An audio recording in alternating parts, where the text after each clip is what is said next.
हलदर जी, कार्तिक जी, सभी को very very good evening. Good evening sir. Good evening भाई। सर मेरा एक समस्या है सर। बोलो राजेश। बोल रहे थे मेरा शुरू में कुछ चैप्टर छूट गया था सर, उसका पीडीएफ थोड़ा सा मिल जाता तो बेहतर हो जाता सर।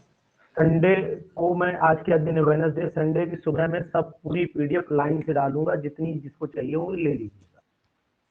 जी ठीक सर। है, संडे को डालूंगा, जी। आज नहीं, अभी नहीं डालूंगा। संडे को मैं बॉन्डिंग आपको का सब पीडीएफ चैप्टर नंबर 1 जो से जो है वो डाल। वही सर, शुरू में अगर हम सर क्लास में केमिकल बॉन्डिंग का हुआ है लेक्चर तो उसका नोट्स मिल जाएगा, उस टाइम से नहीं मिला था। उस टाइम नहीं, ऐसा कैसे हो जाएगा, नहीं मिला था यार, केमिकल बॉन्डिंग तुरंत दिया था, सर सबको दिया आपका था। लैपटॉप में कुछ प्रॉब्लम हुआ था शायद, इसीलिए दिए नहीं थे उस टाइम। अगर हो पाएगा तो देखिए। रिटर्न वाला वैसे बाद में तो दिया, पीडीएफ जो हैंड रिटन वाला है वो नहीं होगा शायद, हैंड रिटन वाला यस नहीं सर, होगा। जो लेक्चर जो करा रहे हैं ना सर, वो स्क्रीन वाला वो चीज। हाँ, उसका स्क्रीन वाला नहीं होगा शायद, वो लैपटॉप खराब हुआ था तो वो नहीं मिल पाई। मैंने बताया था कि मिली थी, जो मैंने आपको दे दी थी। बाकी तो मैंने रिटर्न तो दिया है ना, रिटर्न वाला दिया है, प्रिंटेड वाला तो दिया है ना आपको। रिटर्न है सर, वही बोले कि उसको भेज दीजिए। हाँ, वो हैंड रिटन वाला नहीं था शायद, वो डिस्टर्ब हो गया था तो नहीं मिल पाया। चलिए, अब आप बिल्कुल आवाज ना करिएगा, पूरे टाइम चलने दीजिएगा। उसका कारण ये है कि मैं इस टॉपिक को आज फिनिश करना चाह रहा हूँ। ठीक है, जी जी देखिए, अब आप अपना माइक सब लोग म्यूट कर लीजिए बस। हम जब पूछे कि मेरी वॉइस आ रही तो इतना बता देना, बाकी आपको आज क्वेश्चन पूछना अलाउ आपके लिए नहीं होगा, पहले ही बता दिया, इसलिए मन में कुल्हड़ ना रखिएगा। जब मन में आखिर में हम आपको समय देंगे, पूछिएगा, कोई दिक्कत नहीं है। खूब मौका दिए, अब 2-1 दिन मौका नहीं देंगे आपको। देखिए, कंपाउंड्स में हम लोगों ने कल बात की थी कि केमोनोफोर और K2Cr27 दोनों की कुछ प्रॉपर्टीज जो सिलेबस में नहीं है हालांकि, लेकिन फिर भी एक टीचर होने के नाते मेरी जिम्मेदारी भी कहीं ना कहीं बनती, तो कुछ प्रॉपर्टीज मैं आपको बताता चल रहा हूँ। जैसे कि आपको सिंपल सी मैं ये बताता हूँ कि पहले केमोनोफोर जो होता है, वो केमोनोफोर का जो ऑक्सीडाइजिंग करेक्टर होता है वो क्यों होता है, why chemonophore is a good oxidising agent. Chemonophore एक अच्छा ऑक्सीडाइजिंग एजेंट क्यों हो जाता है, तो आपको मैं बताना चाहूंगा कि अच्छा ऑक्सीडाइजिंग एजेंट होने का जो इसका कारण है, एसिडिक मीडियम में होता है, बेसिक में, न्यूट्रल में होता है। तो यहाँ पर मैं इतना ही बताऊंगा आपको कि केमोनोफोर का जो ऑक्सीडेशन होता है, मतलब ऑक्सीडाइजिंग करेक्टर होता है, यहाँ लिख देता हूँ, ऑक्सीडाइजिंग ऑक्सीडाइजिंग करेक्टर होता है। ये ऑक्सीडाइजिंग करेक्टर क्यों होता है, तो पहले तो ये जान लो, क्योंकि ये दूसरे को ऑक्सीडाइज करता होगा। लेकिन समस्या है कि आखिरकार क्यों है पावरफुल ऑक्सीडाइजिंग एजेंट, तो ये एसिडिक मीडियम में, नंबर 1 एसिडिक मीडियम में भी ऑक्सीडाइजिंग एजेंट है, ये न्यूट्रल में भी है और अल्कलाइन मीडियम में भी है। तो अब एसिडिक मीडियम में क्या करता है वो भी मैं आपको बताता हूँ। अगर एसिडिक मीडियम की रिएक्शंस आप जानना चाहते हैं तो आपने एनसीईआरटी में तो आयनिक वाली पढ़ी होगी, लेकिन मैं आपको बताऊंगा एसिडिक मीडियम में 2-केमोनोफोर जो होता है वो 3H2SO4 से रिएक्शन करता है, और रिएक्शन करने के बाद ये K2SO4 बनाता है, साथ में 2MnSO4 बनाता है, और साथ में 3 वाटर बनाता है और 3 नेसेंट ऑक्सीजन पैदा करता है।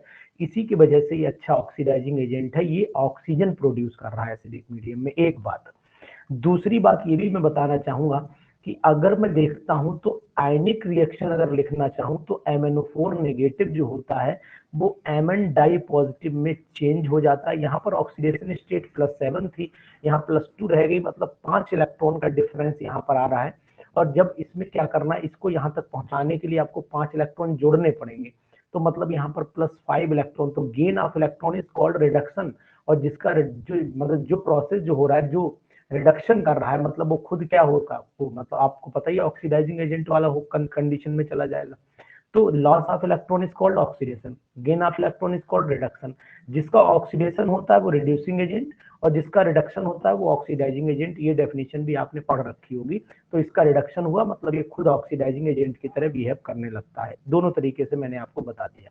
इसी तरीके से अगर मैं न्यूट्रल मीडियम की बात करता हूं, तो न्यूट्रल मीडियम में आपने पढ़ा होगा कि न्यूट्रल मीडियम में इसकी जब रिएक्शन कराई जाती है तो वाटर से कराते हैं, और वाटर से कराएंगे कैसे, 2-KMnO4 ले लीजिए, और 2KMnO4 में आप वाटर डाल दीजिए, H2O डाल दीजिए। जैसे H2O आप डालेंगे तो किसमें कन्वर्ट हो जाएगा, 2KOH बना लेगा और साथ में 2MnO2 बना लेगा, 2MnO2 बना लेगा, साथ में 3 नेसेंट ऑक्सीजन बना लेगा। एक तो ये ध्यान रखना है आपको, ठीक है। और दूसरा तरीका ये भी हो सकता है कि MnO4 नेगेटिव को आप भाई अगर आपने यहाँ पर अगर सिंपल याद रखना चाहो तो ये भी तरीका, KMnO4 को ये कन्वर्ट कर देता है MnO2 में, सिंपल MnO2 में। तो MnO2 का मतलब 4 वैलेंसी होगी, तो इसका मतलब ये हुआ कि MnO4 नेगेटिव जो होता है वो कन्वर्ट हो जाता है MnO2 है ना, एक O होता है, जैसे MnO होता तो हो जाता 2+4। हाँ, तो यहाँ पर +4 आ जाएगा, तो इसका मतलब वो +7 से +4 जा रही है, फिर भी हाँ +4 जा रही, तो ये भी ऑक्सीडेशन स्टेट ही इसकी क्या हो रही है, ऑक्सीडेशन स्टेट। आपको इलेक्ट्रॉन इसमें जोड़ने पड़ेंगे, कितने, 3 इलेक्ट्रॉन शायद जोड़ने पड़ेंगे तो बराबर आ जाएगा ये। इसी तरीके से ये एसिडिक मीडियम, न्यूट्रल मीडियम, इसी तरीके से एक एल्कलाइन मीडियम भी होता है। एल्कलाइन मीडियम में कंडीशन क्या हो जाएगी, एल्कलाइन मीडियम में अगर आप देखना चाहो तो भाई K2MnO4 बन जाता है। अगर मैं डायरेक्ट लिखना चाहूँ तो KMnO4 जो होता है वो कन्वर्ट हो जाता है K2MnO4 में, ये डायरेक्ट लिख दिया मैंने। अब रिएक्शन लिखने का मन है तो कोई दिक्कत नहीं, रिएक्शन लिख लो भाई, तो इसकी रिएक्शन KO से करा देते हैं। तो यहाँ पर मैं लिख देता हूँ KMnO4 लिख दिया मैंने, 2 मॉलिक्यूल ले लो और साथ में ही आप 2 KOH ले लो। जैसे लोगे तो बन जाएगा 2K2MnO4, यहाँ 2K2MnO4 बन जाएगा, साथ में यहाँ पर H2O और नेसेंट ऑक्सीजन तो पैदा हो ही रही, तो बता ही रही कि भाई ऑक्सीजन हर जगह पैदा हो रही, यहाँ भी हो रही, यहाँ भी, जहाँ भी ऑक्सीजन पैदा होगी ऑक्सीडाइजिंग एजेंट बनाएगा, वो कहलाएगा। ये प्रॉपर्टीज जो है वो ऑक्सीडेशन की इसकी एक्सप्लेनेशन कर देती है। समझ में आ गया सूरज बात?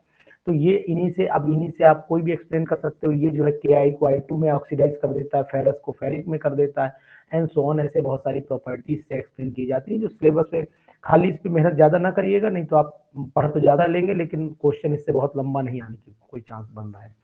दूसरी चीज आपको ये भी बताता हूँ कि K2Cr2 में अगर आप चलना चाहते हैं तो K2Cr2 के अंदर भी वही गुण है कि ये एसिडिक मीडियम में बहुत अच्छा ऑक्सीडाइजिंग एजेंट होता है, न्यूट्रल मीडियम में भी ऑक्सीडाइजिंग एजेंट होता है ना। तो अब आपने नोटिस किया होगा कि K2Cr2 is a good oxidising, इसको भी हम लोग गुड ऑक्सीडाइजिंग एजेंट की गिनती में लाते हैं। गुड ऑक्सीडाइजिंग एजेंट ये काउंट होता है। अब ये गुड ऑक्सीडाइजिंग एजेंट जो काउंट हो रहा है, इसके अंदर भी वही बात आ गई। नंबर 1 क्या हो जाएगा, न्यूट्रल मीडियम ले लो, फिर एसिडिक मीडियम ले लो। तो सबसे पहले यहाँ पर न्यूट्रल लीजिए आप, पहले एसिडिक भी ले लेते, ऐसा कुछ है नहीं, तो पहले मैंने न्यूट्रल मीडियम यहाँ पर लिया। और न्यूट्रल मीडियम लेने का सिर्फ रीजन ये है कि मैं पहले बताऊं कि इसमें कम ऑक्सीजन पैदा होंगे तो एसिडिक में भी उतने ही पैदा होंगे। तो जैसे मैं न्यूट्रल मीडियम की रिएक्शन लिख रहा हूँ, K2Cr2O7 रहता है, साथ में न्यूट्रल जब भी होगा तो पानी डाला करिए, हमेशा वाटर डालिए, तो बन जाएगा यहाँ पर 2KOH बन जाएगा और साथ में आपका 2CrOH का होल थ्राइस बनेगा और साथ में निकलेंगे 3 नेसेंट ऑक्सीजन। इस तरीके से 3 नेसेंट ऑक्सीजन निकल जाएंगे। अगर आयनिक फॉर्म में लिखने का मन हो रहा है तो वो भी मैं लिखे दे रहा हूँ। Cr2O7 डाई नेगेटिव ले लीजिएगा, 14H पॉजिटिव, 49 कितने आएंगे, 14 नहीं आएंगे, कम आएंगे, H पॉजिटिव 8 आएंगे, शायद 8H पॉजिटिव आएंगे। बैलेंसिंग आप चेक कर लीजिएगा, 8H पॉजिटिव आ जाएंगे इसमें। और आगे क्या बन जाएगा, आगे आपका बन जाएगा Cr, भाई CrO3 बन रहा है, CrOH का होल थ्राइस, तो यानी Cr ट्राई पॉजिटिव बन जाएगा। बाकी आप वाटर निकाल देना भाई, 7H2 and so on, balancing कर लेना, बैलेंसिंग देख लेना। मैं आपको सिर्फ यहाँ ये समझाना चाहता हूँ, Cr जो है वो Cr ट्राई पॉजिटिव में कन्वर्ट होगा, इस कंडीशन को ध्यान आपको रखना पड़ेगा, है ना। यहाँ देख लीजिए, यहीं से पता लग जाएगा Cr ट्राई पॉजिटिव में कन्वर्ट हो रहा है कि नहीं हो रहा है।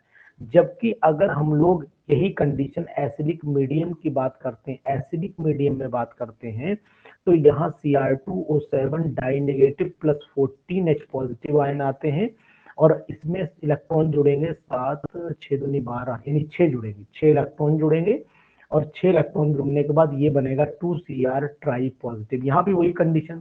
तो इसका मतलब तो यही हुआ कि सिंपल सी बात है कि ऑक्सीडाइजिंग एजेंट है ये, क्योंकि रिडक्शन उधर भी हो रहा है, रिडक्शन इधर भी हो रहा है। यहाँ इलेक्ट्रॉन जोड़ने भी बाकी बचे थे तो आप इलेक्ट्रॉन जोड़ लेते। यहाँ कितने सूरज इलेक्ट्रॉन आ जाएंगे, मुझे लग रहा है 1 इलेक्ट्रॉन का डिफरेंस, जहां तक उम्मीद है 1 या 3 का आएगा, चेक कर लेना, 1 या 3 इलेक्ट्रॉन का डिफरेंस आएगा वहां पर। तो ये मैंने बना दिया यहाँ पर Cr ट्राई पॉजिटिव, और साथ में 7 दूनी 14 7H2O यहाँ पर निकल जाएगा।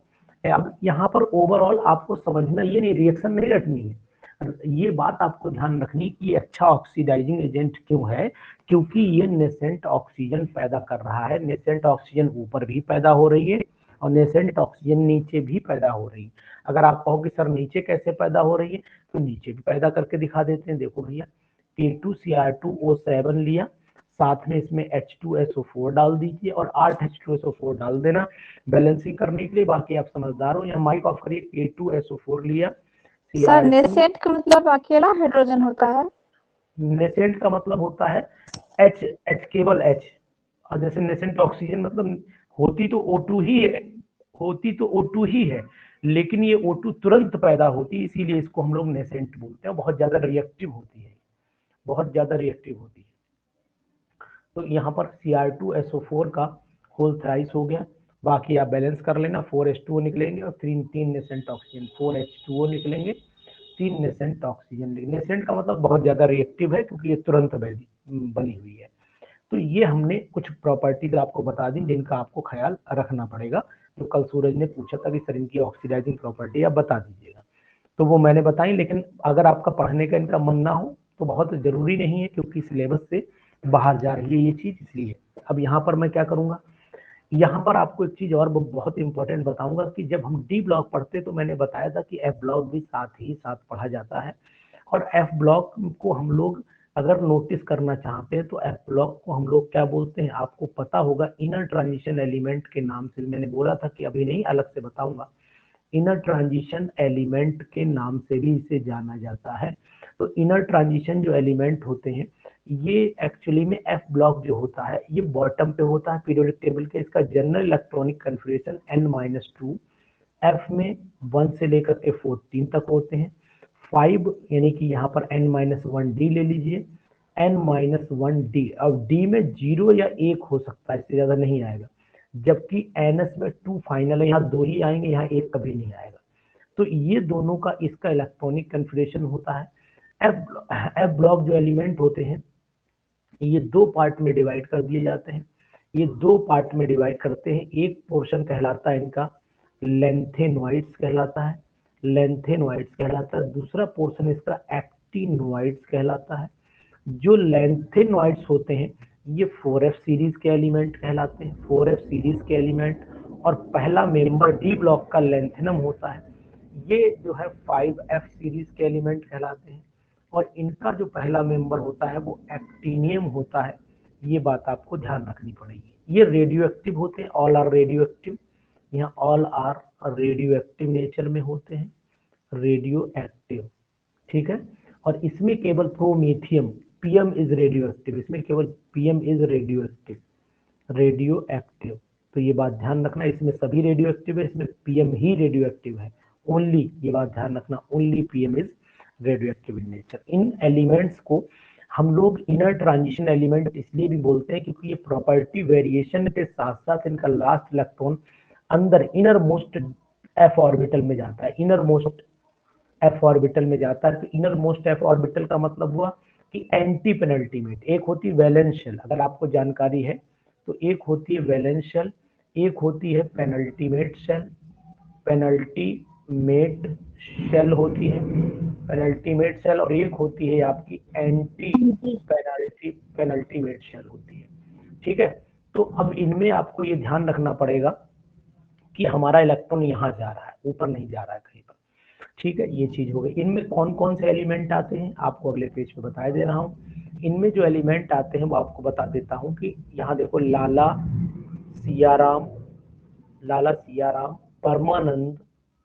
परमानंद, प्रेम शर्मा, यूरोपियन, गॉड, टब, डे, हो, इरा, तुम, यबलू से मिलने गए। तो कहने का मतलब है इसमें ला से शुरू होता है, लू पे खत्म हो जाता है।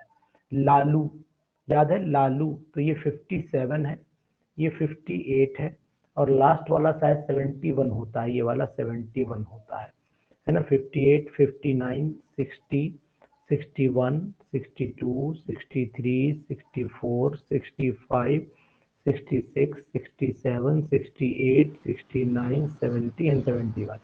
इसमें क्या होता है, ये डी ब्लॉक का है तो ध्यान दीजिएगा, जेनॉन हो गया। 4F यहाँ पर 0 लिखिएगा, ध्यान दीजिएगा 4F यहाँ पर 0 लिखना पड़ेगी आपको, है ना, कहीं लिख डालो 4F, ये F का है ही नहीं, ठीक है। 4F 0 लिखिएगा। 5D में 1 जाने देना, 6S 2 जाने देना।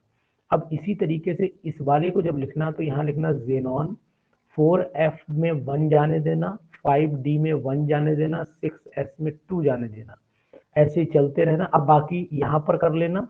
इसके बाद एक गैडोलिनियम जो आएगा, गैडोलिनियम में आप कर लेना जेनॉन, मतलब गलती ना हो आपसे मैं बता रहा हूँ, 4F यहाँ 7 कर देना, 5D 1 कर देना, 6S 2 कर देना, और यहाँ पर लास्ट वाले में भी वही जेनॉन कर देना, और 4F 14 कर देना, और 5D 1 कर देना, 6S 2 कर देना। बाकी सब में 5D 0 जाएगी, 5D 0 जाएगी, ध्यान रखना 5D 0 सब में, केवल 3 ही एलिमेंट में 1 रहती है।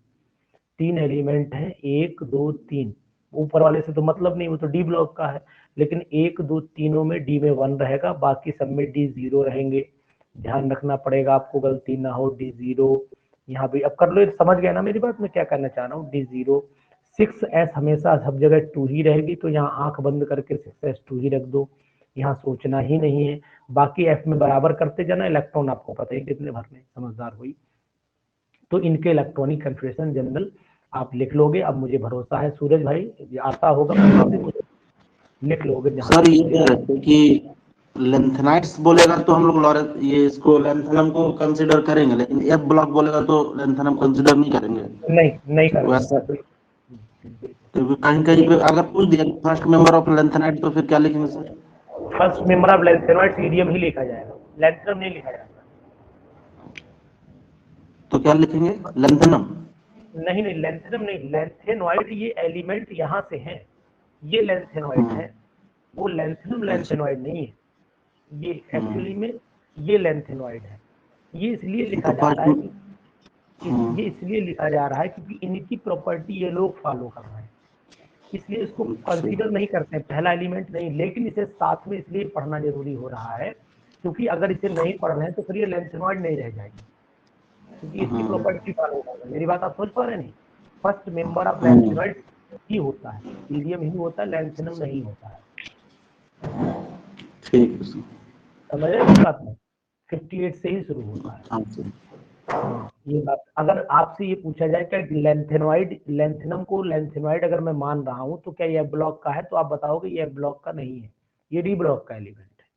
ठीक है, ये बात ध्यान रखना, ये डी ब्लॉक वो तो ठीक है सर, डी ब्लॉक है वो तो समझ में आ रहा है, लेकिन वही फर्स्ट मेंबर कभी पूछ किसी कोई पीरियोडिक टेबल में सीरियम दे देता है, कोई में लेंथेनम से शुरू करता है, नीचे एफ ब्लॉक वाला को। मैंने अच्छी किताब पढ़ी है, इसलिए पहला मेंबर सीरियम ही बोला जाता है। ठीक है, लेंथेनम पहला मेंबर इसका हो ही नहीं सकता किसी कीमत पर।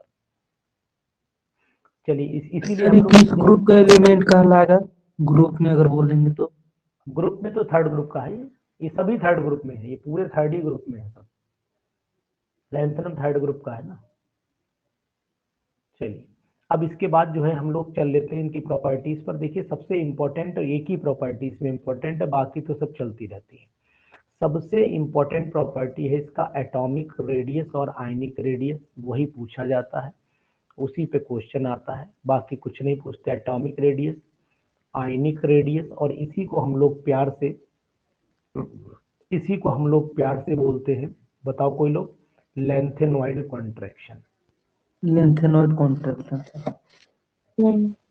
हाँ, लेंथेनॉइड कॉन्ट्रैक्शन के नाम से इसे जाना जाता है। अब लेंथेनॉइड कॉन्ट्रैक्शन के नाम से जब इसे जानते तो आखिरकार होता क्या, बात को मेरी ध्यान से सुनना। अगर मेरी बात ध्यान से सुनोगे तो लेंथेनॉइड कॉन्ट्रैक्शन का कंफ्यूजन आपके दिमाग में नहीं रहेगा, और अपना दिमाग लगाओगे तो फिर अलग वाली बात है, तो फिर हम नहीं कुछ कह सकते हैं आपसे। देखिए क्या है लेंथेनॉइड कॉन्ट्रैक्शन, समझिएगा। अब लेंथेनॉइड कॉन्ट्रैक्शन जब पढ़ा तो मैंने क्या काम किया कि मैंने यहाँ से लेंथेनम से शुरुआत की और ल्यूटीशियम तक मैं गया। मैंने बताया पढ़ूंगा मैं यहीं से, लेकिन सीरियम से घटना शुरू होता है। पढ़ते जो एटॉमिक रेडियस एकदम गिरता है वो सीरियम से ही गिरता है, लेकिन फिर बोल रहा हूँ वही बात, आप अपने माइंड में कंफ्यूजन ना रखना, हम जितनी भी प्रॉपर्टी पढ़ेंगे उनमें लैंथेनम को काउंट करते हुए चलेंगे। अब सुनिएगा ध्यान से, देखिए the steady decrease in atomic और ionic radii, the steady decrease मतलब बहुत ही स्लो चलता है, तो यहाँ लिख देता हूं द स्टेडी डिक्रीज इन बिल्कुल नॉर्मल वे में है ना, the steady decrease in atomic और आयनिक रेडियस, एटॉमिक और ionic radius of lanthanoids means from cerium। अब ये बताओ इसमें एलिमेंट कितने होते हैं, अगर आपसे कोई पूछे कि कितने होते हैं लैंथेनोइड्स, बताओ। 40 या 15 बोलेंगे सर। अब एलिमेंट लैंथेनोइड 14 ही बोले जाएंगे, 14 ही बोले जाएंगे। गिनो, देखो कितने हैं, एक, रुक जाइए मैं यहाँ गिन के दिखाता हूँ। सीरियम से गिनेंगे तो 14 हो जाएगा। हाँ तो 14 भाई यहाँ से गिनेंगे तो 15 आएंगे, यहाँ जब गिनोगे 15 आएंगे, 14। तो element lanthanoids from cerium to lutetium, ये बात ध्यान रखिएगा। द स्टडी डिक्रीज एटॉमिक और ionic radius of lanthanoids from cerium to lutetium is called lanthanoid contraction, इसी को हम लोग लैंथेनोइड कॉन्ट्रैक्शन कहते हैं। अब होता क्यों है, रीजन आपको समझाते हैं। जब हम लोग लैंथेनम से ल्यूटीशियम तक चलते हैं, गैडोलियम बीच का एलिमेंट है, तो होता क्या कि धीरे धीरे जो f ऑर्बिटल होती है इसका शील्डिंग इफेक्ट पुअर होता है। तो यहाँ लिख देता हूँ पुअर शील्डिंग इफेक्ट ऑफ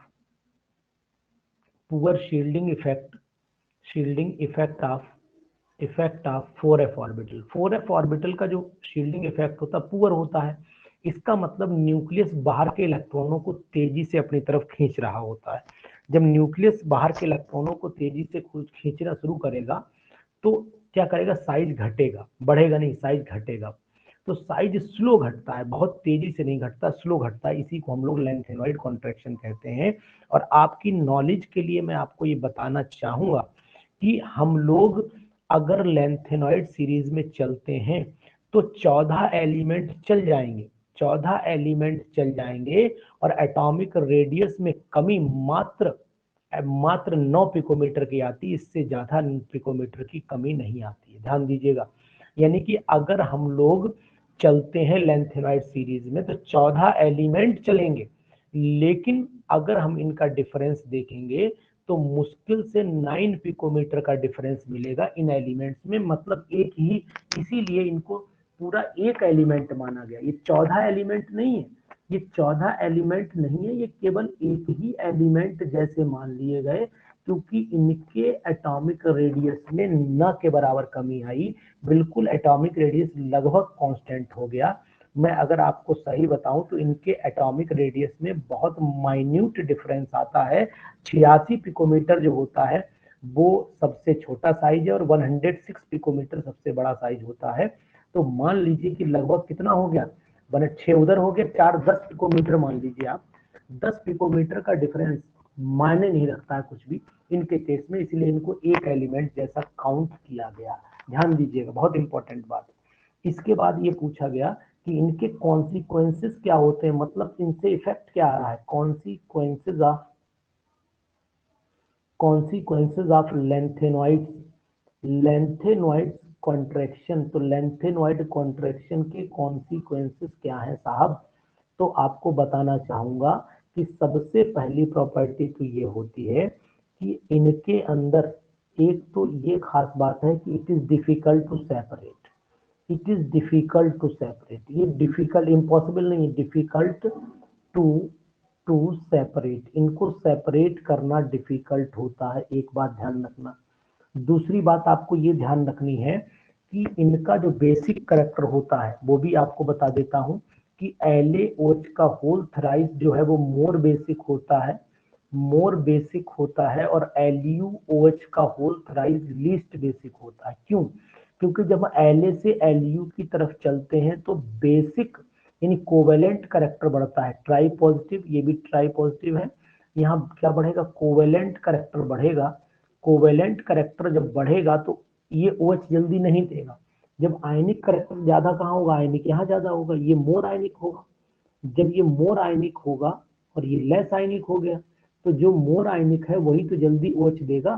तो मतलब LaOH का जो बेसिक करेक्टर होता है ज्यादा होता है, LeOH का लीस्ट होता है बेसिक करेक्टर। अब अगर पूछा जाए कि ये डिफिकल्ट तो है सेपरेट करने में, लेकिन इनको सेपरेट करते कौन से मेथड से हैं, तो आप याद रखना कि आयन एक्सचेंज मेथड एक होता है। आयन एक्सचेंज मेथड से इनको हम लोग सेपरेट कर सकते हैं अगर करना चाहें तो। ये बात आपको ध्यान रखनी पड़ेगी, दोनों प्रॉपर्टी इंपॉर्टेंट है। तो सबसे ज्यादा बेसिक किसका आयन होगा, La टाइप, और सबसे लीस्ट कौन होगा, Lu होगा। ये बात आपको ध्यान रखनी पड़ेगी इसी में। दूसरी बात आपको ये भी याद रखनी पड़ेगी कि ये कंपाउंड जितने भी होते हैं इनके लगभग अगर आप देखो तो 5D ट्रांजिशन सीरीज जो होती है और 6D ट्रांजिशन सीरीज, इनकी प्रॉपर्टी क्यों मैच करती है, यानी हॉफनियम की प्रॉपर्टी रदरफोर्डियम से क्यों मैच कर रही है, क्योंकि लेंथेनॉइड कॉन्ट्रैक्शन की वजह से ये 14 एलिमेंट चलने के बाद भी हम लोग वहीं रह जाते हैं जहां थे। इसीलिए इनकी प्रॉपर्टी जो हॉफनियम की प्रॉपर्टी रदरफोर्डियम से मैच करती है, या फिर ऐसे बोले कि जो 4D ट्रांजिशन सीरीज है, 3D 4D 5D transition series है या सेकंड ट्रांजिशन सीरीज से क्यों मैच कर रही है, इसीलिए मैच कर रही है, अदरवाइज मैच नहीं करती। तो यहाँ पर ये भी जानकारी रखिए, 3D 4D से इसलिए मैच कर जा रही है क्योंकि इनमें लेंथेनॉइड कॉन्ट्रैक्शन है। 4D 5D से इसलिए मैच कर जा रही है क्योंकि उसमें भी लेंथेनॉइड एक्टिनॉइड कॉन्ट्रैक्शन हो जा रहा है। तो ये सब चीजें आपको ध्यान रखनी चाहिए कि मेन इसमें हर चीज एक ही आंसर से सेट होती है, जिसका नाम है लेंथेनॉइड कॉन्ट्रैक्शन। और लेंथेनॉइड कॉन्ट्रैक्शन के साथ साथ एक और भी इसके अंदर प्रॉपर्टी है जिसका नाम है कलर प्रॉपर्टी। ये कलर प्रॉपर्टी जैसे कि डी ब्लॉक के एलिमेंट में आपने पढ़ी थी, वॉइस आ रही मेरी, डी ब्लॉक के एलिमेंट में आपने पढ़ी थी, उसमें D to D ट्रांजिशन था, यहाँ पर F to F ट्रांजिशन हो जाएगा। सूरज मेरी वॉइस आ रही है? आ रहे हैं सर। हाँ F to F ट्रांजिशन यहाँ पर हो जाता है। और F to F ट्रांजिशन की अगर मैं बात करता हूँ तो आपको ध्यान देना पड़ेगा कि इलेक्ट्रॉन जैसे वहां जंप करता था वैसे यहाँ जंप करेगा। सेम डेफिनेशन लिखनी है, कुछ नहीं करना है, केवल आपको ये बोलना है कि inner transition elements are colored in nature because they produce या they show F to F transition, है ना। और F to F केवल उन्हीं में होगा जिनमें अनपेयर्ड इलेक्ट्रॉन होगा, जिनमें अनपेयर्ड इलेक्ट्रॉन नहीं होगा उनके अंदर F to F ट्रांजिशन होने का कोई चांस नहीं होगा। ये बात भी आपको ध्यान रखनी पड़ेगी, मतलब अपने माइंड में सेटअप बना के मतलब सर उसमें डी ब्लॉक था इसलिए डी ट्रांजिशन, इसमें हाँ, ब्लॉक के बस कारण फिर बस सिंपल से ध्यान रखना है। अब जहां पर इलेक्ट्रॉन पेयर्ड होंगे वहां कोई ट्रांजिशन नहीं होगा। जैसे कि अगर आप देखना चाहें तो जहां भी आयनिक फॉर्म देख लेना, जैसे गैडोलिनियम को छोड़ देना, उसमें तो अनपेयर्ड रहते हैं, ल्यूटीशियम देख लेना, वहां पेयर्ड होंगे तो वहां D to F to F transition possible नहीं होता है। तो वही चीज यहाँ पर भी ध्यान रखनी जैसी वहां थी, कोई दिक्कत नहीं। मैग्नेटिक प्रॉपर्टीज में चले जाना, तो मैग्नेटिक प्रॉपर्टीज में अगर आप नोटिस करो तो मैग्नेटिक प्रॉपर्टीज में आपने खास बात ये देखी होगी कि ये क्यों मैग्नेटिक थे, ये इनका मैग्नेटिक बिहेवियर क्यों था। इनका मैग्नेटिक बिहेवियर इसलिए था क्योंकि इनके अंदर भी अनपेयर्ड इलेक्ट्रॉन थे, जैसे वहां अनपेयर्ड इलेक्ट्रॉन थे वैसे ही यहाँ पर भी अनपेयर्ड इलेक्ट्रॉन की वजह से ये मैग्नेटिक बिहेवियर या मैग्नेटिक प्रॉपर्टी शो करेंगे। ये बात भी आपको ध्यान रखनी पड़ेगी भाई, एक बात। दूसरी बात आपको ये बता दें, जिनमें अनपेयर्ड है, जैसे कि अगर मैं आपसे कहूँ कि लेंथेनम ट्राई पॉजिटिव जो होता है, लेंथेनम ट्राई पॉजिटिव अगर नोटिस करो तो इसमें सब में 0, तो ये डायमैग्नेटिक हो जाएगा, ये पैरा नहीं हो सकता किसी कीमत पर। ऐसे ल्यूटीशियम पे चले जाओ, ल्यूटीशियम ट्राई पॉजिटिव अगर आप कर लेते हो तो यहाँ 4F में 14 हो जाएंगे, बाकी 5D भी 0 हो जाएगा, 6S भी 0 हो जाएगा, तो ओवरऑल ये भी डायमैग्नेटिक हो गया, ये पैरामैग्नेटिक नहीं हो सकता है। इसी तरीके से अगर मान लो इटर्बियम की बात करो तो इटर्बियम 2 पॉजिटिव अगर आप लगा देते हो तो 4F में यहाँ 14 आ जाएंगे, बाकी सब 0 हो जाएंगे, तो यहाँ 5D 0 हो गया और 6S भी 0 हो गया, तो ये भी वही कंडीशन में चला गया। ऐसे किसी का भी हो, हमें कुछ बताना नहीं है, आपको समझदार है, बस आपको ये देखना है कि आखिरकार वहां इलेक्ट्रॉन पेयर्ड है या नहीं है। अगर सब जगह इलेक्ट्रॉन पेयर्ड है या कोई भी इलेक्ट्रॉन नहीं है तो वो सभी एलिमेंट जो होते हैं वो डायामैग्नेटिक करेक्टर में चले जाते हैं, मतलब डायामैग्नेटिक बिहेवियर वो शो कर देते हैं, इस बात का ध्यान रखना। ठीक है, जो डी ब्लॉक के एलिमेंट होते हैं उनमें पैरामैग्नेटिक ज्यादा होता है और लेंथेनॉइड में मतलब लेंथेनॉइड में पैरामैग्नेटिक थोड़ा कम दिख रहा है, यानी डायामैग्नेटिक ज्यादा दिख रहा है, ये डिफरेंस चलेगा। एक बात, दूसरी बात आपको ये भी बताना चाहेंगे कि लेंथेनॉइड की प्रॉपर्टी जब आपने पढ़ ली है तो इनमें एक प्रॉपर्टी और भी खास बात होती है, ये कॉम्प्लेक्स प्रॉपर्टी भी शो करते हैं, कॉम्प्लेक्स बनाने यानी कॉम्प्लेक्स टेंडेंसी भी होती है इनके अंदर। तो they have great tendency, they have great tendency to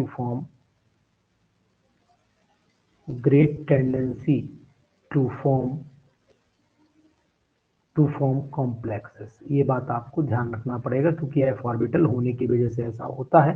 ये लिगेंड्स यानी कि कॉम्प्लेक्स बनाते, चिलेटिंग लिगेंड्स के साथ कॉम्प्लेक्स बहुत लाइक चिलेटिंग लिगेंड जैसे कॉम्प्लेक्स बनाते, चिलेटिंग कॉम्प्लेक्स बनाते भी पढ़ाएंगे आके आपको नेक्स्ट चैप्टर में चिलेटिंग लिगेंड क्या होता है। ये हो गई। अब मैं आपको एक्टिनोइड से रिलेटेड अगर मैं बात करता हूँ तो एक्टिनोइड, अच्छा एक चीज और रहेगी इसमें, ये जो एलॉय बनाते हैं, एक एलॉय बहुत पूछा जाता है कंपटीशन में, मतलब एक मिक्स्ड मेटल एलॉय होता है, मिक्स्ड MISCH मिक्स्ड मेटल। ये मिक्स्ड मेटल जो एलॉय होता है इसके अंदर जो कंपोजिशन होता है वो जहां तक मुझे याद है कि जो इनर ट्रांजिशन एलिमेंट होते हैं वो लगभग 95% होते हैं। 5% में आयरन हो सकता है, nickel, copper and so on, ये सब हो सकते हैं। तो ये है ना, कैल्शियम, कार्बन, सिलिकॉन, कुछ भी ले लीजिए, कैल्शियम, कार्बन हो गया, सिलिकॉन हो गया, कार्बन, सिलिकॉन, ETC लिख दीजिए। ये 5% में, बाकी 95% होते हैं इनर ट्रांजिशन एलिमेंट। तो ये ध्यान रखना, मिक्स्ड मेटल का कंपोजिशन भी पूछ लेते हैं कभी कभी, और मिक्स्ड मेटल पूछ भी लेते हैं क्या होता है, तो बताना कि ये एलॉय होता है और इनर ट्रांजिशन एलिमेंट का एलॉय माना जाता है। दूसरी बात ये कि जब एक्टिनोइड की बात करूंगा तो एक्टिनोइड आपको कैसे पढ़ने, एक्टिनोइड तो पहली बात तो केवल ट्रांजिशन एलिमेंट ही सिलेबस में एक्टिनोइड, लेकिन यहाँ पर आपको बताऊंगा कि आपको एक ही वर्ड याद रखना है कि जो इनर ट्रांजिशन एलिमेंट में एक्टिनोइड्स होते हैं ये सब प्रॉपर्टी लेंथेनॉइड जैसी ही शो करते हैं। केवल खास बात ये होती है, नंबर 1 ये होता है कि ये एक्टिनियम की प्रॉपर्टी को फॉलो करते हैं, मतलब ये एक्टिनियम की प्रॉपर्टी, एक्टिनोइड्स को अगर देखोगे एक्टिनोइड्स को तो ये एक्टिनियम की प्रॉपर्टी को, एक्टिनियम होता है, एक्टिनम होता है, एक्टिनियम ही होता है सर, ये एक्टिनियम की प्रॉपर्टी को फॉलो करते हैं, एक बात। दूसरी बात ये होती है कि इनका नेचर सभी का रेडियो एक्टिव होता है, सूरज रेडियो एक्टिव होता है। ये 5F सीरीज के एलिमेंट कहलाते हैं, ये 5F सीरीज के एलिमेंट कहलाते हैं, इस बात का आपको ध्यान रखना पड़ेगा। ठीक है, इस बात का आपको ख्याल रखना पड़ेगा, 5F सीरीज के एलिमेंट हैं ये सब। दूसरी बात ये होती है कि ये सब वही प्रॉपर्टी शो करते हैं जो हमारे लेंथेनॉइड शो करते हैं, कोई वर्ड में अंतर नहीं चलेगा। वहां एक्टिन लेंथेनॉइड कॉन्ट्रैक्शन था तो यहाँ कौन सा कॉन्ट्रैक्शन बन जाएगा, यहाँ पर एलिमेंट के अगर नाम याद करना चाहो तो याद कर लेना, ये थापा ऊपर नापा, देखो थापा, ठीक है, थापा ने ऊपर से नापा, पूरा अमेरिका कांपा,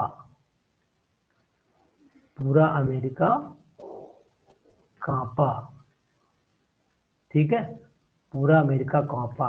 बैंकॉक कैलिफोर्निया से, मेंडलीव कैलिफोर्निया हो गया, बैंकॉक कैलिफोर्निया से Einstein, Fermi, Mendeleev Nobel prize लाए। ठीक है, तो इतने एलिमेंट है, देखो यहाँ भी 14 ही आएंगे। थोरियम का कितना होता है, 90 होता है, तो यहाँ पर 90, 91, 92, 93, 94, 95, 96, 97, 98, 99, 100 है ना, तो उसके बाद 101, 102, 103, जितने एलिमेंट होते हैं इसको आप 89 तक ले आइएगा। तो ये भी वही एलिमेंट है, इसमें बस खास बात वही होती है कि इसका इलेक्ट्रॉनिक कन्फिग्रेशन हमने किससे लिखना पड़ता है, इसका इलेक्ट्रॉनिक कन्फिग्रेशन रेडॉन से लिखना पड़ेगा, है ना, वो आप लिख लेंगे।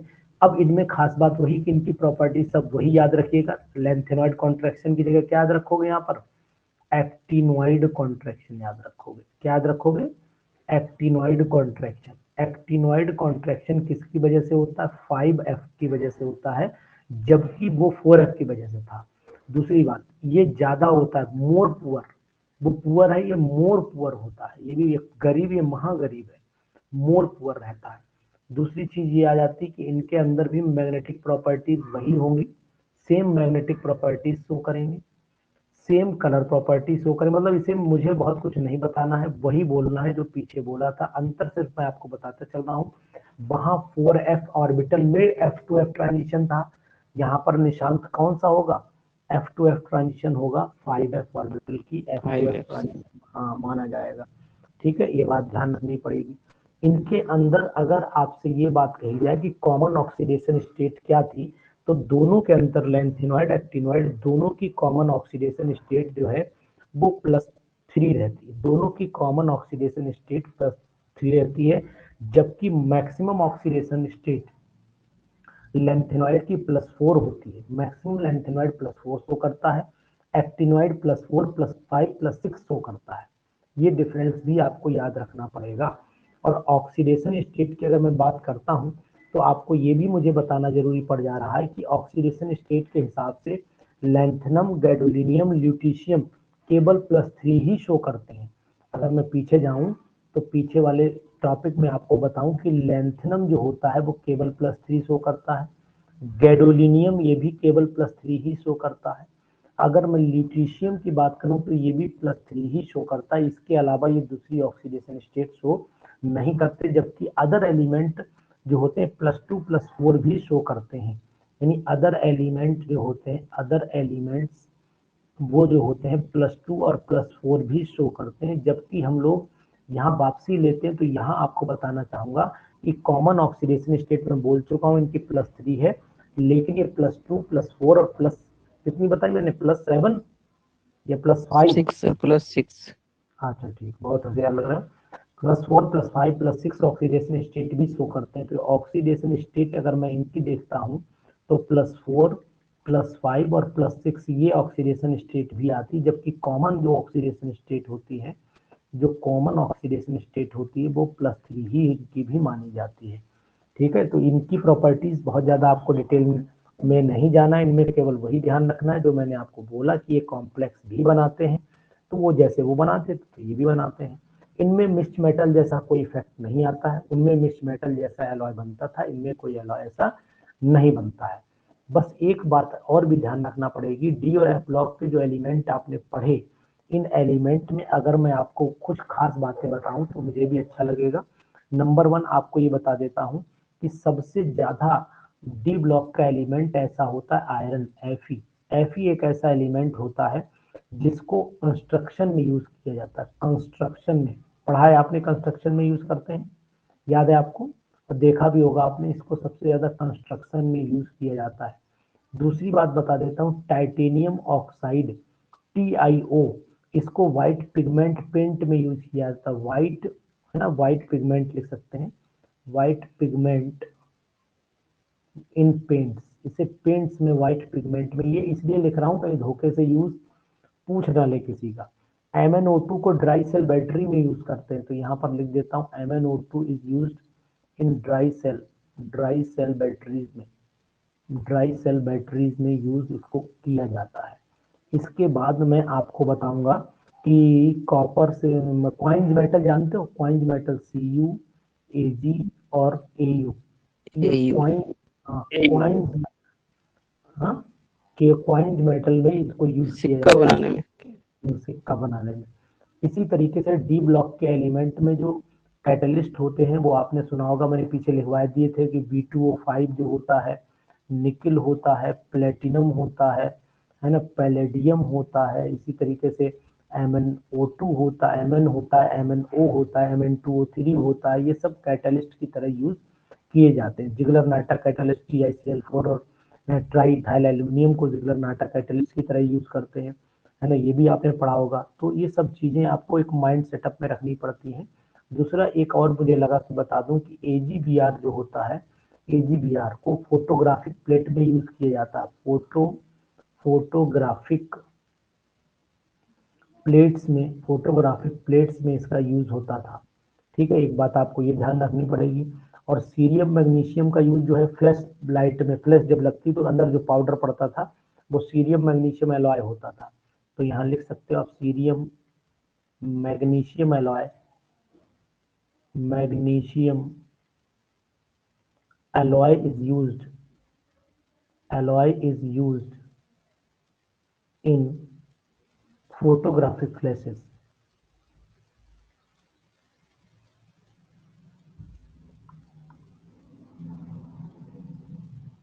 सर ये आर्टिफिशियल रेन में AGI का यूज किया था क्या?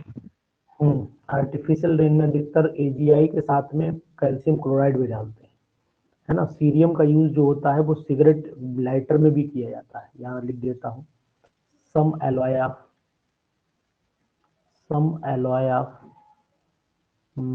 किसके, सीरियम के, some alloy of cerium is used in cigarette alloy। Cigarette की स्पेलिंग बताओ, यही होती है। ठीक है, ये बात ध्यान रखिएगा। अब आपको एक चीज और बता दूं कि इसी के साथ जब ये टॉपिक पढ़ा जाता है तो इसके साथ हमेशा एक टॉपिक जरूर पढ़ा जाता है जिसका नाम होता है कोऑर्डिनेशन कंपाउंड। क्या नाम होता है बताओ भाई? Coordination compound. क्या होते हैं? पहला मेरा क्वेश्चन है कि what are the coordination compound, कौन बताएगा? बोलो जल्दी से। सर एक चीज पूछ लें, पूछ लो, तुम नहीं पूछो। इसमें सर एक्टिनियम में कोई ऐसा इलेक्ट्रॉनिक कॉन्फ़िगरेशन किसी का अजीब सा नहीं है? अजीब सा कॉन्फ़िगरेशन तो नहीं है यार, अजीब सा कॉन्फ़िगरेशन। जैसे मैंने तरीका बताया आपको, क्या लग रहा है, किसका लग रहा है बताओ, मैं बताता हूँ। वो नहीं बोले जो पूछा जा सकता हो ये रेडॉन पे चलता है, ये कॉन्फ़िगरेशन रेडॉन पे चलता है। इसमें क्या रहता है मैं आपको बता दे रहा हूँ, रुक जाइए मैं आपको बता दूं जो आपके मन में चल रहा है। जैसे 5f, वहाँ 4f चल रही थी, यहाँ 5f चलेगी। ठीक है, यहाँ पर डी के अंदर इलेक्ट्रॉन 3-4 जगह पे 1 बनाएगा, बस यही आपको दिक्कत लग रही होगी। 3-4 वहां पर केवल 3 ही जगह पे आ रहा था, यहाँ 3-4 जगह पे 1 बनाएगा। बस वही एक आपको डाउट है, जैसे मैं आपको ऐसे ही बता दे रहा हूँ। एक्टिनियम में डी में 1 आएगा, एफ में 0 आएगा। तो उसके बाद थोरियम में आपका डी में 2 आ जाता है, प्रोएक्टिनियम में डी में 1 आ जाता है। और उसके बाद यूरेनियम में चलिए यहाँ भी 1 आएगा, नेपच्यूनियम में 1 आएगा, बाकी सब में 0 चलेगा और लास्ट में जाके फिर 1 आ जाएगा। मैं तो ऐसे याद कर लेता हूँ कि शुरू के जो 4-5 एलिमेंट है उनमें डी में 1 चलेगा, डी में 1 चलेगा। आप याद रखना, ऐसे बता दे रहा हूँ, नेपच्यूनियम तक 1 चलेगा। नेपच्यूनियम कौन सा है? 1 2 3 4, चौथा 4 एलिमेंट तक 1 चलाइएगा। उसके बाद ऑटोमेटिक आप जो है अपना 0 ले लेना और लास्ट में फिर 1 डाल देना, गलती होगी ही नहीं। समझ गए सर ये तो ना? हाफ फील्ड और फुल फील्ड का हिसाब से आता है क्या? नहीं, हाफ फील्ड नहीं हो पाता है, फिर भी एक्सेप्शनल है। डी में कुछ इलेक्ट्रॉन अपने डाले रहता है, ये उसी वजह से इसका न्यूक्लियस अनस्टेबल रहता है, इसीलिए ये रेडियो एक्टिव हो जाते हैं, है ना भाई। नेक्स्ट मैं आपको फिर बोल रहा हूँ, एक्टिनियम से लेकर के कहाँ तक बोल रहा हूँ? नेपच्यूनियम तक, NP तक। ये डी में 1 रखना, आप गलती होगी नहीं। 6 डी में 1, यहाँ से यहाँ तक चलना और एक लास्ट में चल लेना। लास्ट कौन सा है? लॉरेंशियम है, लास्ट में लॉरेंशियम। LR पे जाना, यहाँ पर डी में 1 कर लेना, बस हो गया। अब नहीं गलती होने वाली कहीं।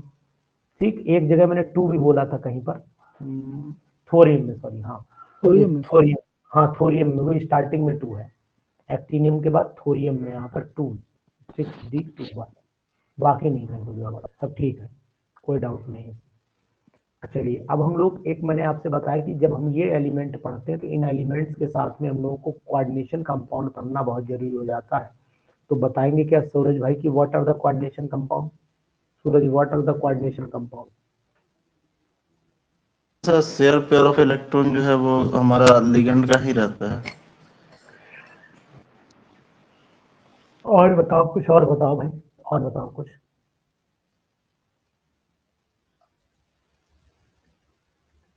और कोई लोग बोलो।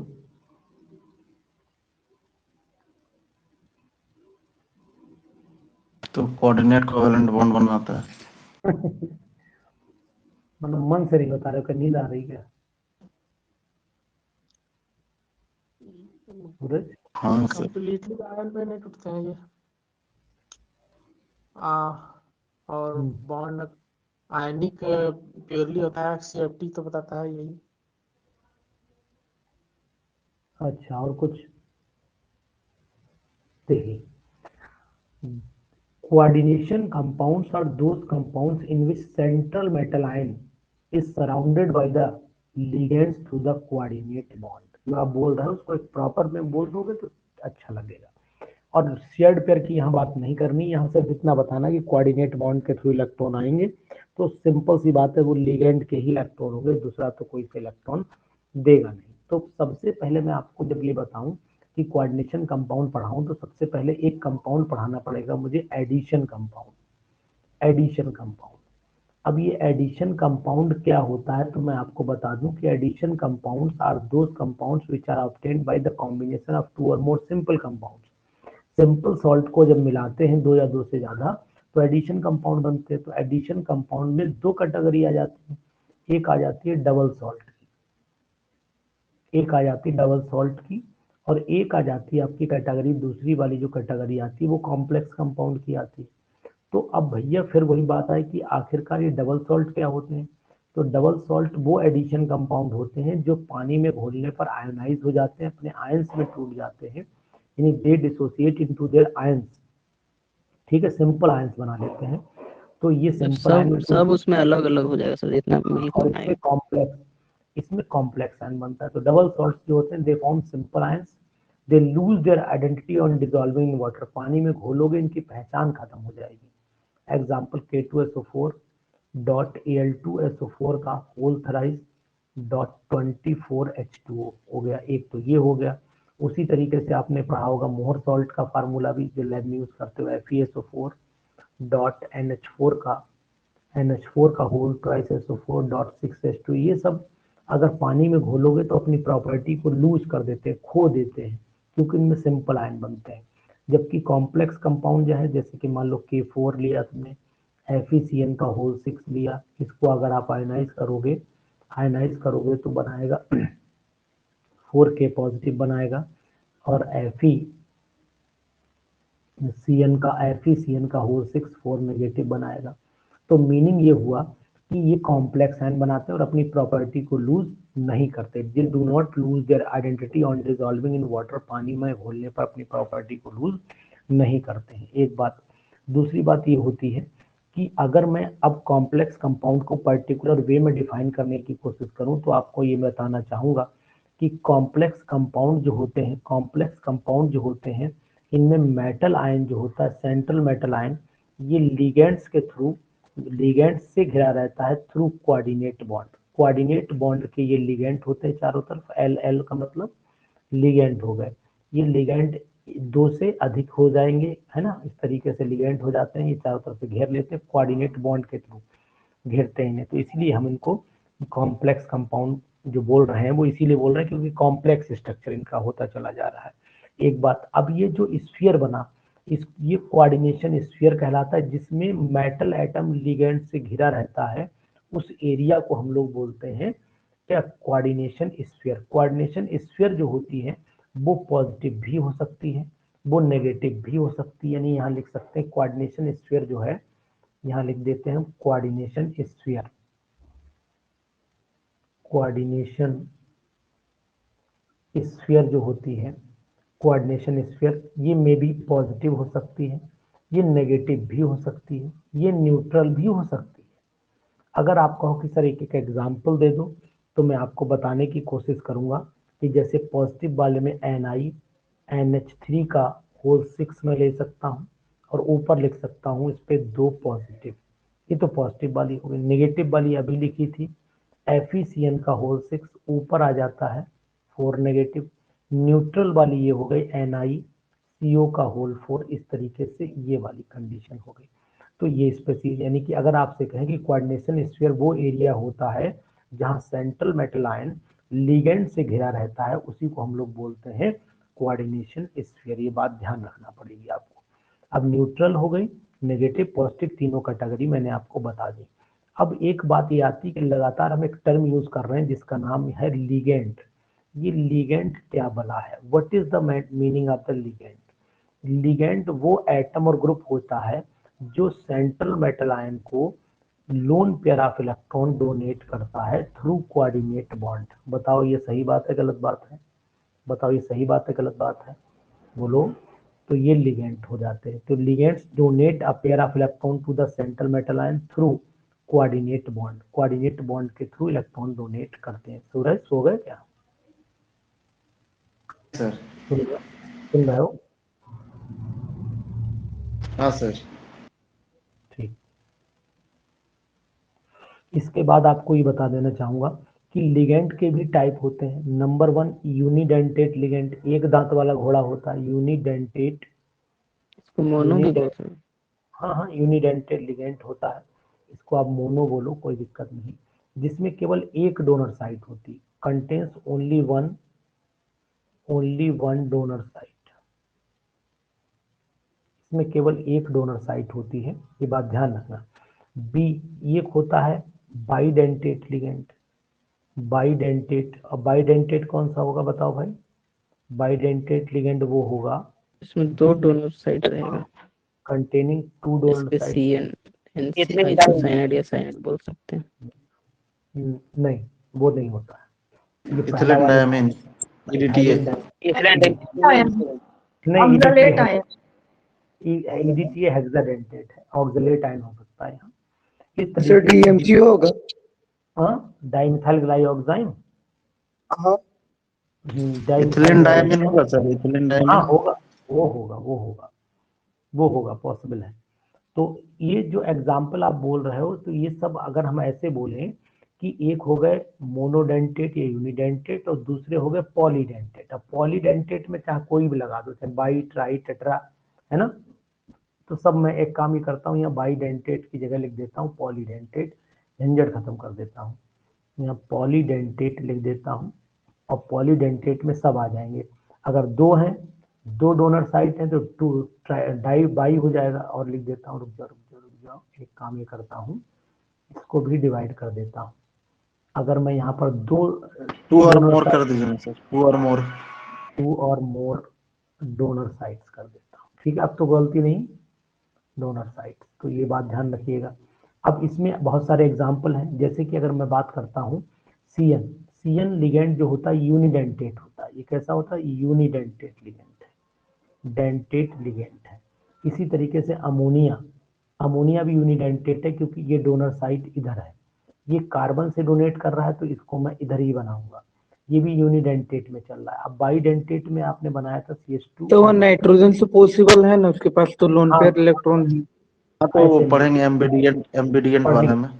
यहाँ नहीं पढ़ेंगे, यहाँ पर भी देंगे, यहाँ पर भी देंगे। तो ये बाईडेंटेट आपने बता दिया, है ना। इसी तरीके से एक ये भी हो सकता है, यहाँ H लगा लेता हूँ, यहाँ पर CH2NH2 लगा लेता हूँ, यहाँ पर CH2NH2 लगा। ये ट्राइडेंटेट में चला जाएगा, नोटिस करो, ये ट्राइडेंटेट में, है ना।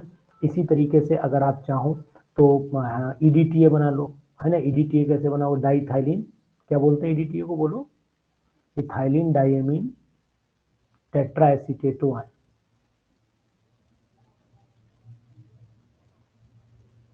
ऐसे तो बनता है, बोलो यार। हाँ सर, इथिलीन डायमीन टेट्राएसीटेट। तो 4 डोनर साइट ये हो गई, और एक एक नाइट्रोजन के पास हो गई, 6 डोनर साइट इसके पास हो जाती हैं। तो ऐसे आप बहुत सारे एग्जाम्पल बना सकते हैं। इसी के बाद एक एग्जाम्पल पढ़ते हैं हम लोग, एम्बीडेंटेट लिगेंड। डेंटेट लिगेंड, अब वो लिगेंड जिसमें जो यूनिडेंटेट होते हैं लिगेंड, यूनिडेंटेट लिगेंड या मोनोडेंटेट सर उसमें यूनिडेंटेट। एम्बिडिएंट होता है ना सर, एम्बिडिएंट होता है शायद। नहीं, स्पेलिंग वही, एम्बीडिएंट लिखो या एम्बीडेंट लिखो, वो बात ऐसी नहीं। मैंने किताब भी देखी, कोई दिक्कत नहीं है, दोनों बातें सही है। मतलब डिएंट और डेंट है एक ही बात, है ना। वो परेशान होने वाली बात नहीं, ठीक है। वो मैंने चेक है, वो ऐसी दिक्कत नहीं। एम्बीडिएंट भी है, एम्बीडेंटेट भी है, ठीक है। मतलब सर इसमें एक ही मॉलिक्यूल 2 तरफ से थे, तो इसीलिए एम्बिडेंट हम बोला बोल रहा हूँ, देखिए एम्बी मतलब होता है दो, बोथ साइड। डेंटेट तो वही वर्ड है। तो unidentate ligands having more than one donor site, having having more than, दो बार लिख दिया, having more than one donor site but use only one at a time, एक बार में एक यूज होगी। ये बात ध्यान रखना। अगर आपने CN का carbon only one at a time कर दो, वन टाइम कर लो, ओनली वन टाइम कर लो, तो यहाँ पर ऐसे कर दो। ये अगर इसने दिया तो ये हो गया कार्बन से डोनर साइड, तो ये साइनाइड बोला जाएगा, साइनाइडो। और अगर आपने NC कर दिया तो ये हो जाएगा आइसोसाइनो, तो आइसोसाइनाइडो। ऐसे ही अगर NO2 ने डोनेट किया, नाइट्रोजन ने डोनेट किया तो ये नाइट्रो हो जाएगा। और अगर ऑक्सीजन ने डोनेट किया तो नाइट्राइटो हो जाएगा। इसी तरीके से S ने डोनेट किया तो थायोसाइनेटो हो जाएगा, है ना। उसके बाद यहाँ हो गया, उसके बाद NCS भी हो सकता है, ये आइसोथायोसाइनेटो। तो इस तरीके से ये डोनर साइट, ये एम्बिडेंटेट लिगेंड है। सर ये जो वाला डोनेट करता है उसको भी असाइन कर सकते हैं ना साथ में, जैसे आइसोसाइनेटो एन करके। हाँ, तो वो करते ही हैं जब नाम लिखते हैं, IUPAC नेम लिखते हैं। तो जैसे मान लो कहीं पर NO2 लिखा है तो ब्रैकेट में लिख दिया था N नाइट्राइटो, और अगर ONO लिखा है तो O नाइट्राइटो लिख दिया जाता है। वो तो नाम IUPAC नेम जब लिखते हैं तब लिखते हैं, अदरवाइज नहीं।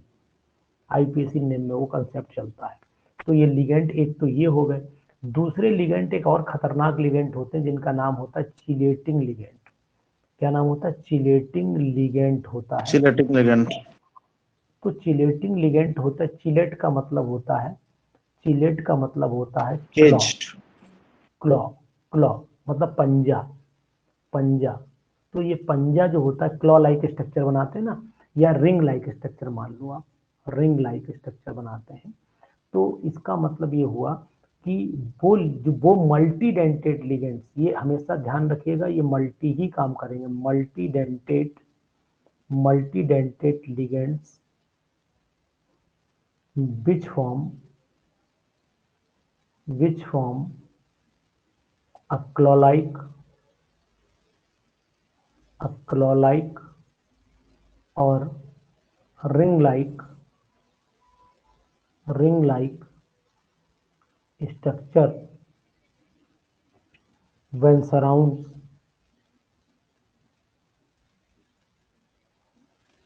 central metal ion.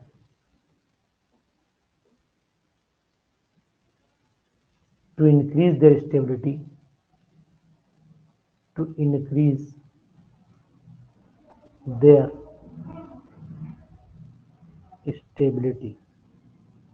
इनकी स्टेबिलिटी को इंक्रीज करने के लिए होता है। And this effect is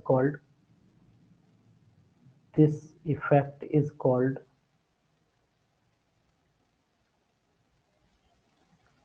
chelating effect.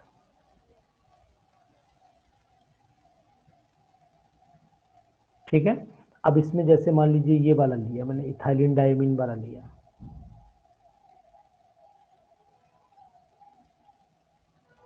तो ये डोनेट करा दो, ऐसे कर दो।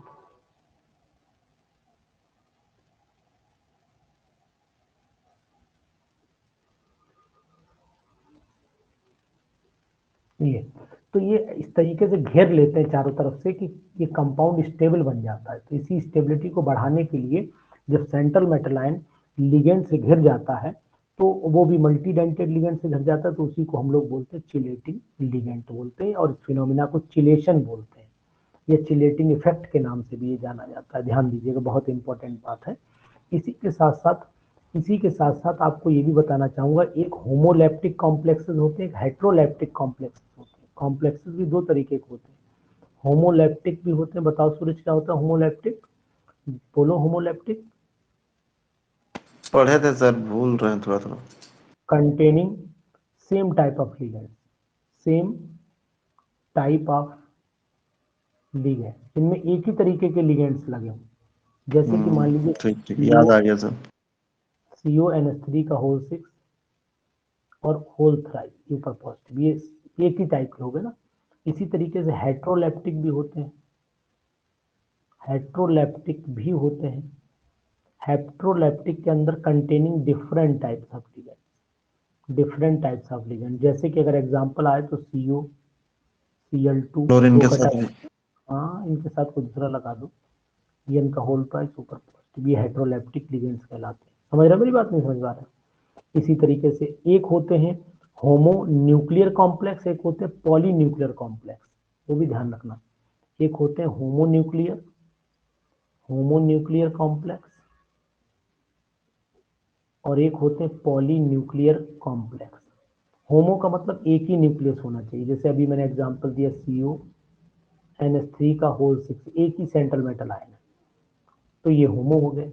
पॉली न्यूक्लियर का मतलब क्या हो गया, पॉली, तो पॉली की जगह हेटेरो भी यूज कर सकते हो।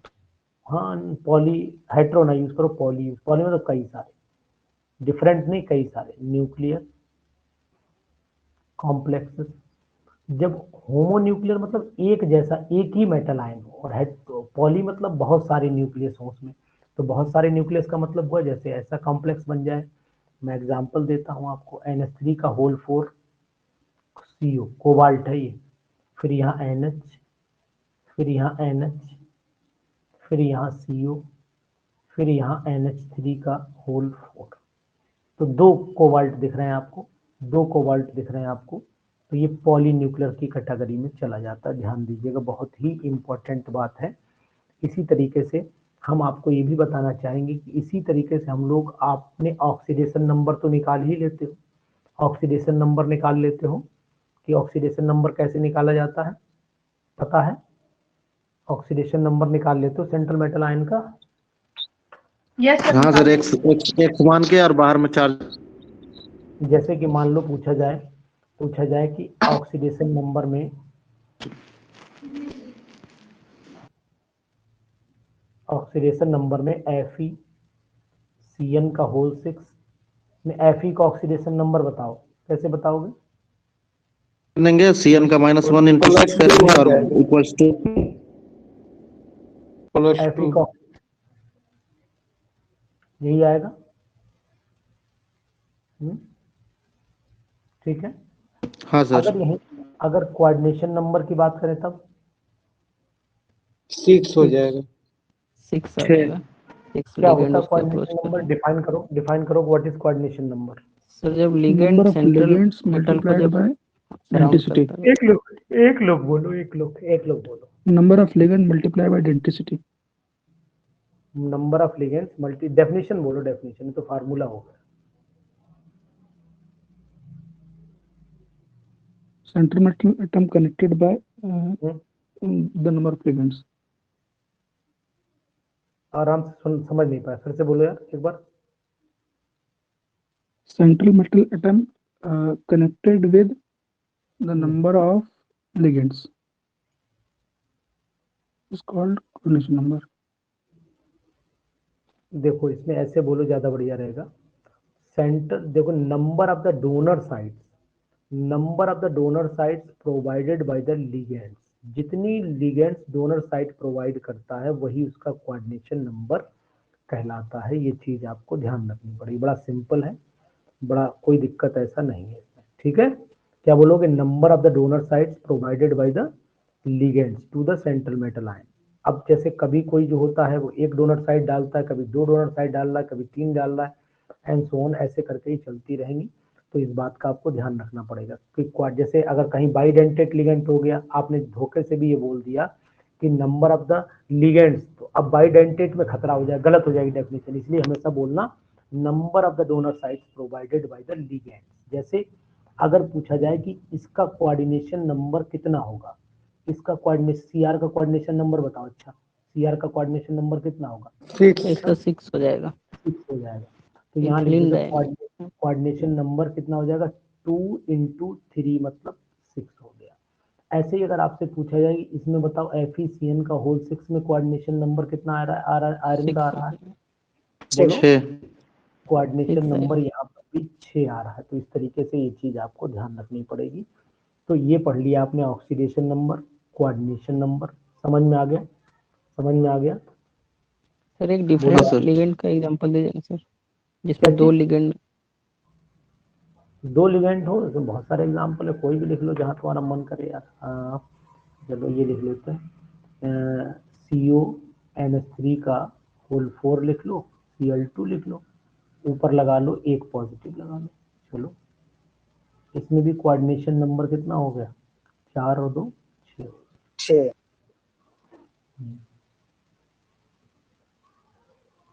ठीक है, समझ में आ गया?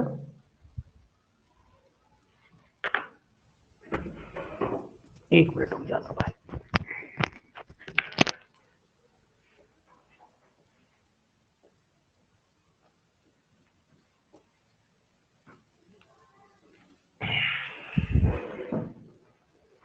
अब ऐसा है कि 10 मिनट का समय दो मुझे, अभी और पढ़ाऊंगा आपको, और पढ़ाऊंगा। मैं जरा चाय पी लूंगा एक कप, ठीक है?